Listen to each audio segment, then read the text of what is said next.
बिस्मिल्लाहिर्रहमानिर्रहीम। Dear student, अस्सलाम वालेकुम। लेक्चर नंबर 8, कोर्स टाइटल है calculus and analytical geometry. Topics जो आज हम स्टडी करेंगे ये होंगे डिफरेंशिएबिलिटी के बारे में सारे के सारे। सबसे पहले हम एक थ्योरम देखते हैं कि prove that every differentiable function is continuous but every continuous function may not be differentiable. May not be differentiable, यहाँ बे भी लिखें।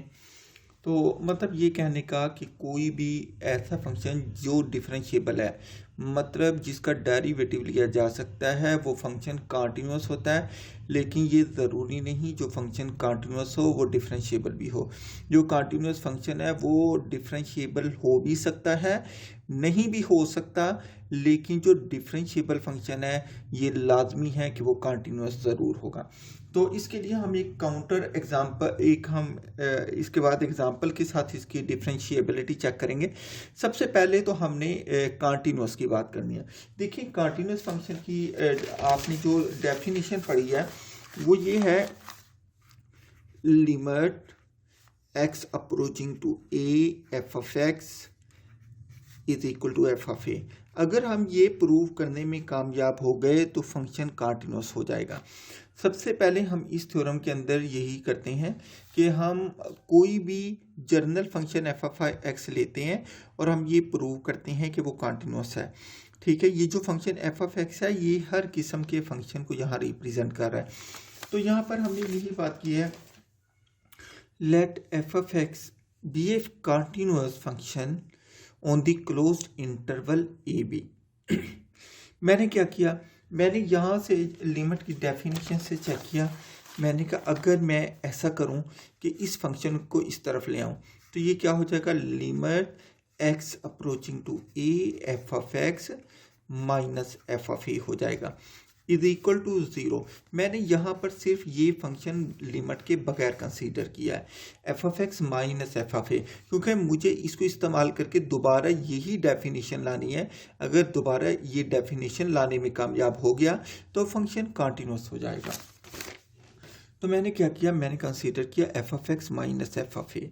मैंने क्या किया, f of x minus f of a को एक्स माइनस ए से डिवाइड भी कर दिया और एक्स माइनस ए से मल्टीप्लाई भी कर दिया। इसके बाद मैं लिमिट अप्लाई कर देता हूँ। Applying limit x approaching to a on both sides. ठीक है, दोनों साइड्स पर मैं लिमिट अप्लाई कर रहा हूँ। कौन सी, एक्स अप्रोचिंग टू ए। ये लिमिट क्यों अप्लाई की, क्योंकि कंटिन्यूटी के अंदर लिमिट इन्वॉल्व होती है। लिहाजा मैंने लेफ्ट हैंड साइड पर भी लिमिट अप्लाई कर दी into f of x minus f of a वैसे का वैसे, और राइट हैंड साइड पर भी मैंने लिमिट अप्लाई कर दी, limit x approaching to a f of x minus f of a divided by x minus a. यहाँ पर भी लिमिट अप्लाई की। अब ये फंक्शन अलग है, जहाँ जहाँ एक्स होगा वहाँ वहाँ लिमिट अप्लाई होगी। तो मैंने इसकी लिमिट अलग अलग अप्लाई कर दी, limit x approaching to a x minus a. अब मेरे पास डेफिनेशन जो डेरिवेटिव की होती है वो ये कहता है कि limit x approaching to a f of x minus f of a over x minus a. Calculus की डेफिनेशन के तहत जो आप सेकेंड ईयर में भी पढ़ चुके हैं, ये इक्वल होता है एफ प्राइम ऑफ ए के। लिहाजा मैंने इस पूरे की जगह ये जो मेरे पास पूरा ये किसके बराबर हो गया, ये एफ प्राइम ऑफ ए के बराबर हो गया। ये इनफैक्ट ये सारा काम जो मैंने किया है ये मैंने डेरिवेटिव बनाने के लिए किया है। तो limit x approaching to a into f of x minus f of a is equal to, ये पूरी टर्म यहाँ से लेकर यहाँ तक ये पूरी टर्म एफ प्राइम ऑफ ए के बराबर हो गई। बाकी ये टर्म बच गई, क्या बची, limit x approaching to a x minus a बच गया। तो अब लिमिट जो है हर एक पर अप्लाई हो जाएगी, limit x approaching to a into f of x. मैंने इस पर भी अप्लाई कर दिया, हालांकि लिमिट इस पर अप्लाई नहीं होती क्योंकि लिमिट सिर्फ वहीं इस्तेमाल होती है जहाँ पर एक्स मौजूद होगा। लिहाजा इसके साथ भी मैंने लिमिट अलग अलग लिख दी। आप चाहें तो सेकंड के साथ लिमिट ना रखें क्योंकि उसके अंदर एक्स मौजूद नहीं है। तो एफ प्राइम ऑफ ए, यहाँ पर मैंने लिमिट पुट की, एक्स की जगह मैंने ए पुट कर दिया, इस एक्स की जगह ये वाला ए पुट कर दिया माइनस ए। तो limit x approaching to a f of x minus f of a is equal to f prime of a minus से ज़ीरो हो गया। तो limit x approaching to a f of x minus f of a is equal to zero.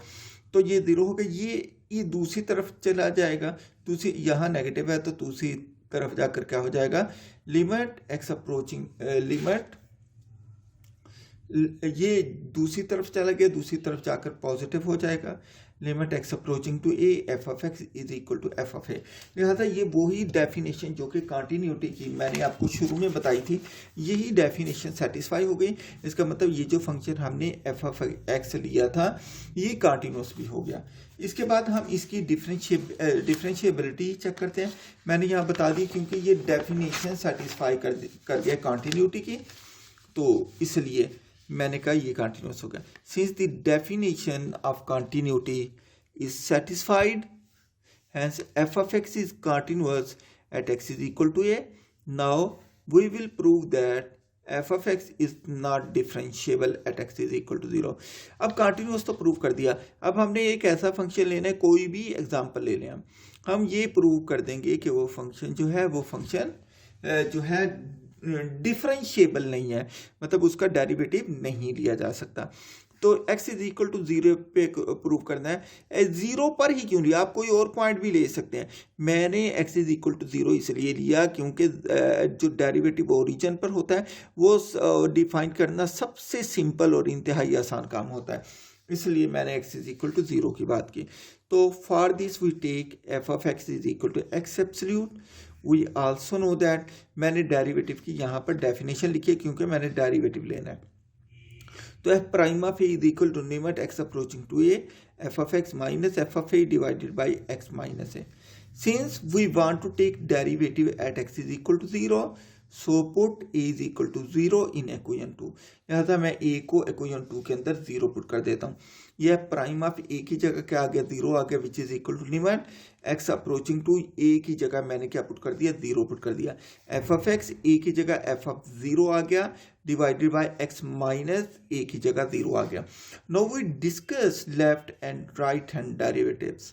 अब हम इसके left और right hand derivative put करते हैं। अब देखिए स्टूडेंट, मैं इसके दो पार्ट बना लेता हूँ, एक लेफ्ट और एक राइट। देखिए लेफ्ट को मैंने कैसे लिखना है, एफ प्राइम ऑफ 0, यहाँ पर मैंने माइनस डाल दिया है, इसका मतलब ये लेफ्ट हैंड है, माइनस लेफ्ट के लिए इस्तेमाल होता है। Is equal to limit x approaching to 0 है, मैंने 0 के ऊपर माइनस डाल दी, इसका मतलब ये लेफ्ट हैंड लिमिट है। ठीक है, लेफ्ट डेरिवेटिव के लिए जो लिमिट इस्तेमाल होती है वो लेफ्ट इस्तेमाल होती है। यहाँ पर f of x minus f of 0 divided by x minus 0 x आ गया। अब मैं राइट डेरिवेटिव लिखता हूँ, एफ प्राइम ऑफ 0, यहाँ पर मैंने प्लस डाल दिया है जिसका मतलब है right hand derivative is equal to limit पर मैंने एक्स अप्रोचिंग टू 0 था, मैंने लिखा x approaching to 0 positive plus लिखा, इसका मतलब ये राइट हैंड लिमिट है, into f of x minus f of 0 divided by x, ये एक्स हो गया। अब मैं इनकी वैल्यू पुट करता हूँ। यहाँ पर हम जानते हैं जो एफ ऑफ एक्स है वो एक्स एब्सोल्यूट के बराबर है। एफ ऑफ 0 की वैल्यू लेनी है तो मैं अगर एक्स की जगह 0 पुट कर दूँ तो ये 0 का एब्सोल्यूट हो जाएगा, लिहाजा एफ ऑफ 0 जो है 0 आ जाएगा। मैं इन दोनों वैल्यूज को यहां पर पुट कर देता हूं इसके अंदर, एफ ऑफ एक्स की वैल्यू और एफ ऑफ 0 की value. Using these values in above, f prime of 0 from left side, ये left side is equal to limit, ये limit x approaching to 0 from left side, x approaching to 0 from left side.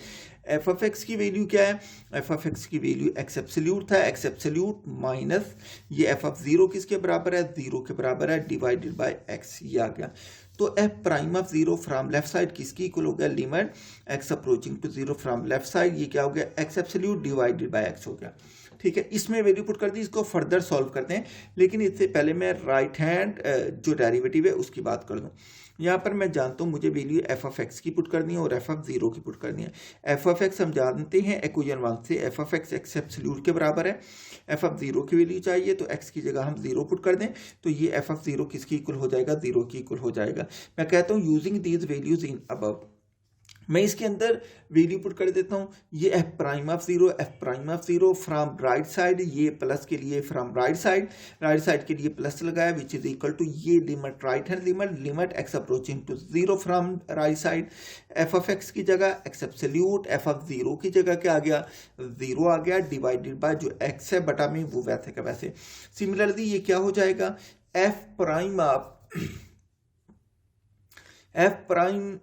Of zero from right side is equal to limit x, ये value डाल दी। इसके बाद हमारे पास क्या रह गया, ये एफ ऑफ एक्स की वैल्यू एक्स एब्सोल्यूट डाली है, माइनस वैसे का वैसे एफ ऑफ जीरो की वैल्यू जीरो डाली है। ये क्या हो गया, f prime of zero from right side that is equal to limit x approaching to zero from right side x absolute over x हो जाएगा। तो अब हम क्या करते हैं, आपको एक्स एब्सोल्यूट की डेफिनेशन का पता है कि एक्स एब्सोल्यूट किसके बराबर होता है। देखिए आप जानते हैं by the definition of absolute function we know that x absolute क्या कहता है कि अगर यहाँ पर याद रखें एक्स कांस्टेंट नहीं है, एक्स वेरिएबल है। कांस्टेंट अगर हो तो अगर नंबर अंदर पॉजिटिव हो उसको भी एब्सोल्यूट पॉजिटिव कर देता है, अगर नेगेटिव हो उसको भी पॉजिटिव कर देता है। लेकिन वेरिएबल के लिए इसका तरीकाकार चेंज हो जाता है। वेरिएबल में हम क्या करते हैं, हम कहते हैं अगर x की डोमेन पॉजिटिव हो तो इसका आंसर पॉजिटिव x आता है, मतलब प्लस x, या प्लस लगा भी लें अपनी याद दहाने के लिए। ये देखिए x ग्रेटर दैन जीरो का मतलब ये x की वैल्यू पॉजिटिव हो तो x एब्सोल्यूट पॉजिटिव x आएगा, अगर x की वैल्यू नेगेटिव हो तो x एब्सोल्यूट की वैल्यू माइनस x आएगी, अगर x जीरो हो तो x की वैल्यू जीरो आएगी। ये डेफिनेशन इस्तेमाल कर रहा हूँ। अब यहाँ पर देखें इसके अंदर यहाँ पर x approaching to zero from left side, ये इसका मतलब जीरो से थोड़ा पीछे सारे नेगेटिव नंबर होते हैं, मतलब इस एक्स एब्सोल्यूट की डोमेन नेगेटिव है और ये जीरो से थोड़ा आगे है तो इस एक्स एब्सोल्यूट की जो वैल्यू है वो पॉजिटिव है, इसकी डोमेन पॉजिटिव है, लिहाजा इसकी जगह ये एक्स एब्सोल्यूट माइनस एक्स आ जाएगा और ये एक्स एब्सोल्यूट पॉजिटिव एक्स आ जाएगा। ये देखिए वही मैंने किया, ये लेफ्ट हैंड डेरिवेटिव लिया, f prime of zero from left side is equal to limit x approaching to zero from left side, मैंने एक्स एब्सोल्यूट की जगह माइनस एक्स लगाया डिवाइडेड बाय एक्स, ये एक्स से एक्स कैंसिल हो गया, f prime of zero from left side is equal to limit x approaching to zero from left side, ये कटने के बाद आंसर -1 आ गया। तो f prime of zero from left side ये किसके बराबर आ गया, -1 के बराबर आ गया। अब हम इसका राइट हैंड डेरिवेटिव फाइंड करते हैं। राइट हैंड डेरिवेटिव के लिए हमने क्या किया, f prime of zero from right side is equal to limit x approaching to zero from right side, इसकी डोमेन पॉजिटिव है तो एक्स एब्सोल्यूट की जगह प्लस एक्स आ गया, ये वाला प्लस एक्स आ गया, ठीक है, डिवाइडेड बाय एक्स वैसे का वैसे। ये कटने के बाद आंसर क्या आ गया, f prime of zero from right side is equal to limit x approaching to zero from right side 1, क्योंकि एक्स नहीं है तो लिमिट अप्लाई नहीं होगी, f prime of zero from right side is equal to 1। अब देखिए left hand derivative -1 है, right hand derivative 1 है, दोनों की वैल्यू इक्वल नहीं है, इसलिए जिस तरह लिमिट अगर लेफ्ट हैंड लिमिट और राइट हैंड लिमिट की वैल्यू इक्वल ना हो तो लिमिट एग्जिस्ट नहीं करती, इसी तरीके से अगर लेफ्ट हैंड डेरिवेटिव और राइट हैंड डेरिवेटिव की वैल्यूज इक्वल ना हो तो डेरिवेटिव एग्जिस्ट नहीं करता। Here we see that left hand and right hand derivatives are not equal, that is value of left derivative is -1 and value of right derivative is +1, since f prime of 0 from left side is not equal to f prime of 0 from right side, क्योंकि दोनों equal नहीं है, therefore F prime of zero does not exist. इसका मतलब कि function का zero पर derivative exist नहीं करता, हालांकि जीरो पर डेरिवेटिव लेना बहुत आसान था उसके बावजूद ये एग्जिस्ट नहीं किया, तो इसका मतलब कि इसका डेरिवेटिव किसी भी पॉइंट पर एग्जिस्ट नहीं करेगा। Which shows that f is not differentiable at x is equal to 0। This proves the theorem that every differentiable function is continuous but its converse is not true। तो इसका जो उलट है वो पॉसिबल नहीं होता। नेक्स्ट हम एक एग्जांपल करते हैं, डेरिवेटिव से ही रिलेटेड है। तो यहाँ पर हमने बात की है अ डायनामाइट ब्लास्ट।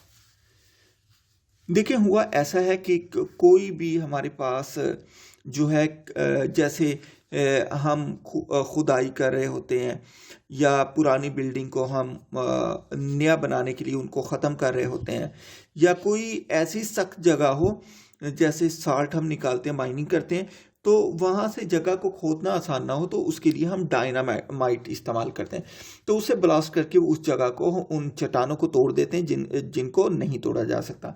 तो वही है, वो कहता है a dynamite blast blows a heavy rock straight up with a launch velocity of 160 feet per second. कहता है कि एक जगह डायनामाइट ब्लास्ट किया गया, उसके करीब जो चट्टान पड़ी हुई थी, चट्टान को हैवी चट्टान थी, वो क्या किया इसने उसको मूव कर दिया straight up with a launch velocity 160 feet per second, 160 feet per second की वेलोसिटी से इसने उड़ा दिया। It reaches a height of s is equal to 160 t minus 16 t square feet after t second. तो कहता है कि वो टी सेकेंड के बाद, मतलब जर्नल टाइम की बात करें, जब टाइम टी सेकेंड था तो उसकी height s is equal to 160 t minus 16 t square थी। तो कहते हैं आप ये बताएं how high does the rock goes. हमने ये बताना है जब डायनामाइट ब्लास्ट हुआ और चट्टान ने उड़ के अपना डिस्टेंस कवर किया, हमने बताना है कि उसने कितना ऊंचाई के अंदर वो सबसे मैक्सिमम हाइट कितनी लेगी। ठीक है, मतलब वो चट्टान कितनी हाइट तक पहुंचेगी। उसके बाद हमने बताना है कि उस चट्टान की वेलोसिटी क्या होगी और स्पीड क्या होगी, जबकि when it is 256 feet above.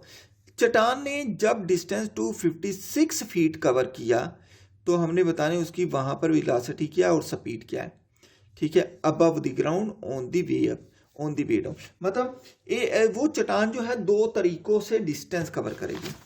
वो दो तरीकों से डिस्टेंस कैसे कवर करेगी, मतलब जब हमने उसको उड़ाया है, ये चट्टान यहाँ पड़ी हुई थी, टाइम 0 था, हमने ब्लास्ट किया, चट्टान यहाँ पर पहुंची और दोबारा ज़मीन से आकर टकराएगी।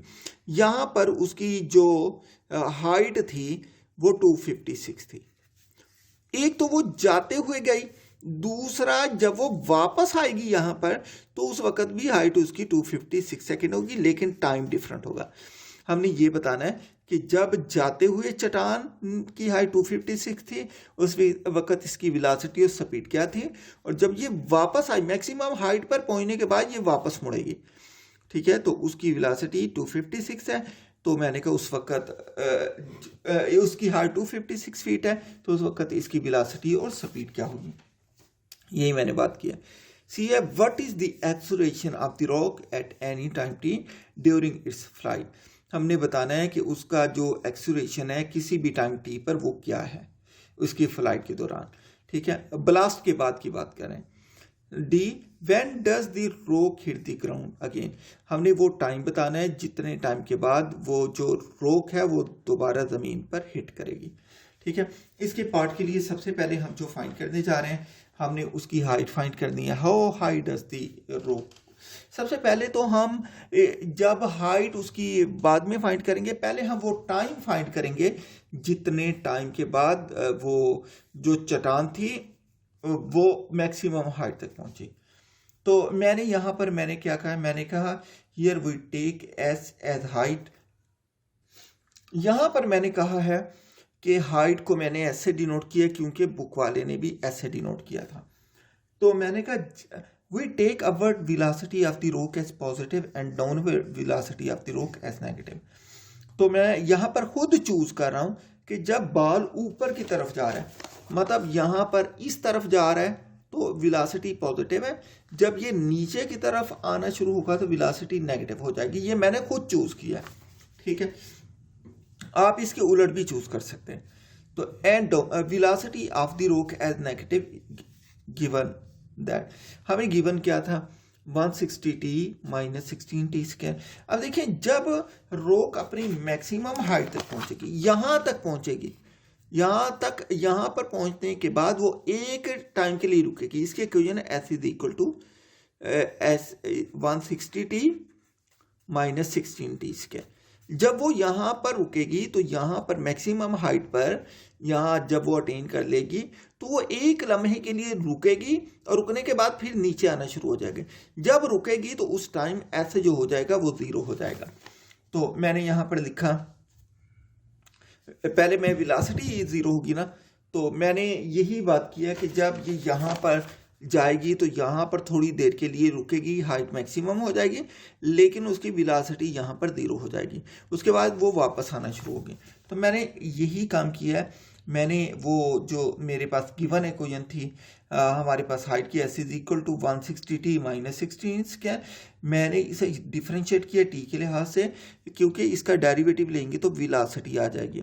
वेलोसिटी जीरो हुई है ना मैक्सिमम हाइट पर, तो मैं कहता हूँ for velocity differentiate both side with respect to t. तो इससे मैंने डिफरेंशिएट किया तो d s over d t क्या हो गया, वेलोसिटी हो गया, क्योंकि इसका जो टाइम डेरिवेटिव है वेलोसिटी है, that is equal to 160 minus 16, इसका डेरिवेटिव लिया तो 32t आ गया, ये फीट पर सेकेंड है। At maximum height velocity zero, मैंने कहा जब हाइट मैक्सिमम हो जाएगी तो उसकी वेलोसिटी जो होगी वो क्या हो जाएगी, जीरो हो जाएगी। लिहाजा मैंने यहाँ पर क्या किया, so put v is equal to zero in equation 2, मैंने v को जीरो पुट किया, यहाँ से 32t, t की वैल्यू 5 आ गई, मतलब 5 सेकंड के बाद जो रोक है वो मैक्सिमम हाइट अटेन कर लेगी। तो मैंने कहा 10 रोक अटेन इस maximum height after time t is equal 5 second. अब हम इस 5 सेकेंड को हमने क्या फाइंड करना है, मैक्सिमम हाइट, हम t की वैल्यू 5 सेकेंड इसमें दोबारा पुट करेंगे तो हमारे पास वो मैक्सिमम हाइट आ जाएगी। ऐसा हाइट था ना, हाइट ही उसने कहा था ना, ये हाइट की बात की थी, एस हाइट है, तो t की वैल्यू हम 5 पुट करते हैं तो हमारे पास जो हाइट आ जाएगी मैक्सिमम आ जाएगी। So s maximum is equal to s into 5, मतलब एस की value t is equal to 5 पे क्या हो गया, जहाँ जहाँ t आया वहाँ 5 पुट कर दिया, तो इसके हमने सॉल्व किया तो मैक्सिमम क्या आ गई 400 फीट। तो इसका मतलब ये हुआ कि जो इसकी मैक्सिमम हाइट यहाँ तक पहुँचेगी, ये मैक्सिमम हाइट वो 400 फीट होगी, 400 फीट इसकी मैक्सिमम हाइट निकला।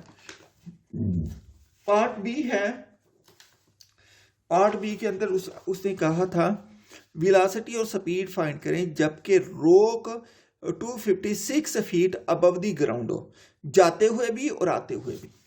तो मैंने इसके लिए क्या किया, मैंने कहा now we find the velocity when the rock is 256 feet high above the ground. तो मैंने इक्वेशन 1 वही लिखी जो शुरू में गिवन थी, S of T is equal 160t minus 16t square.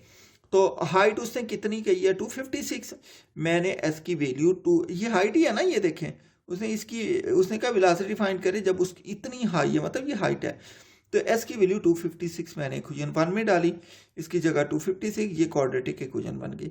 16 इधर आकर पॉजिटिव, ये इधर आकर नेगेटिव, ये 256 वैसे का वैसे, इसमें से हमने 16 कॉमन लिया, टी स्क्वायर माइनस 10 प्लस 16 उधर जाकर डिवाइड होके ख़त्म हो गया, बाकी क्या बचा t square minus 10t plus 16 is equal to 0। इसकी फैक्टराइजेशन की, फैक्टराइजेशन करने के बाद मेरे पास t की दो वैल्यू आ गई हैं, t is equal to 8, t is equal to 2। अब दो टाइम आ गए जब उसने हाइट 256 अटेन की, इसका मतलब t is equal to 2 second उसने जाते हुए अटेन की, मतलब ये 256 यहाँ पर 2 सेकंड के बाद वो यहाँ पहुंची, और यहाँ से गुजरने के बाद जब टाइम 8 सेकंड हो गया तो वो दोबारा इसी के बराबर आ गई, यहाँ पर आ गया, ठीक है। लिहाजा दो टाइम हमारे पास, ये जाते हुए टाइम है, ये जो t इज इक्वल टू 2 है ये जाते हुए टाइम है, और जो t इज इक्वल टू 8 है ये वापस आते हुए टाइम है।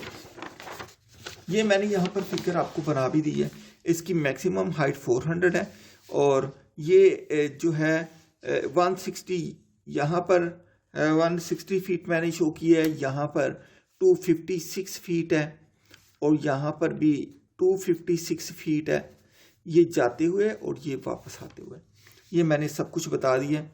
मैंने लिखा है कि इस कर्व की इक्वेशन जो है सी is equal 160t minus 16t से कह रहा है। इसके बाद मैंने वेलोसिटी भी लिख दिया, v is equal to d s over d t is equal 160 minus 32t। तो मैंने कहा the rock is 256 feet high above the ground 2 second after the explosion.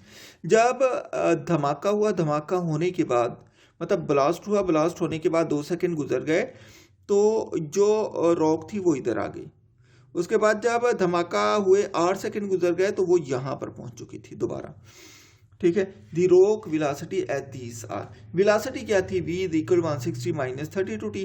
अब मैं time t is equal to 2 पे भी निकाल लेता हूँ, t इज इक्वल टू 8 पे भी निकाल लेता हूँ। ये वेलोसिटी जब टाइम 2 सेकेंड था और ये वेलोसिटी जब टाइम 8 सेकेंड था, ठीक है, मैंने इसके अंदर वैल्यू डाली तो इसका मतलब 96 फीट था, ये इसके अंदर डाली यहाँ भी 96 फीट था, मतलब जाते हुए वेलोसिटी पॉजिटिव, वापस आते हुए वेलोसिटी नेगेटिव, इसलिए दोनों सेम है लेकिन साइन अपोजिट है। इसका मतलब 96 फीट पर सेकेंड जाते हुए है, क्योंकि हमने कहा था हमने ऊपर जाते हुए अपवर्ड जो है पॉजिटिव लिया, डाउनवर्ड नेगेटिव लिए, दोनों सेम है लेकिन साइन अपोजिट है। एट बोथ इंस्टेंट द रोक speed is 96 feet per second since, अब मैंने कहा क्योंकि v(2) ये ग्रेटर देन 0 है और v(8) लेस देन 0 है, तो ये बात की v(2) is greater than 0, the rock is moving upward at t is equal to 2 second, it is moving downward at t is equal to 8 second because v(8) is less than 0। अब part सी की बात करते हैं। Part सी के अंदर उसने क्या पूछा था, उसने कहा था what is the acceleration of the rock at any time T during its flight. देखें, अगर आपको हाइट दी हुई है, मतलब पोजीशन दी हुई है, तो पोजीशन का डेरिवेटिव वेलोसिटी होता है और वेलोसिटी का अगेन डेरिवेटिव लें तो वो एक्सेलरेशन आ जाता है।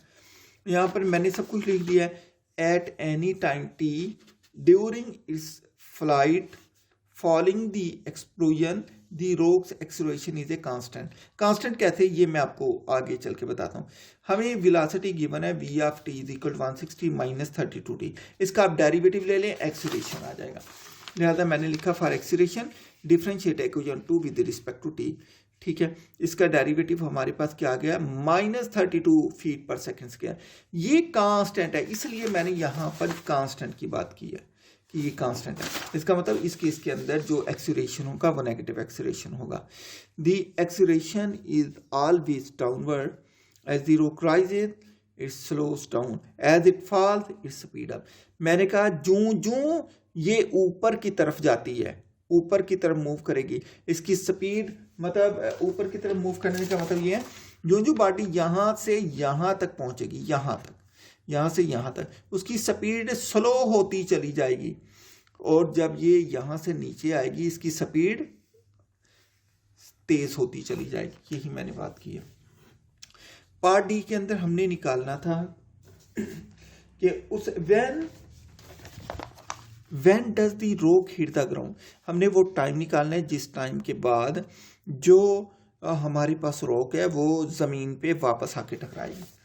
तो इसके लिए मैंने कहा we know that y equation 1 sft is equal to 160t minus 16t square, the rock hits the ground at the positive time t then s is equal to 0।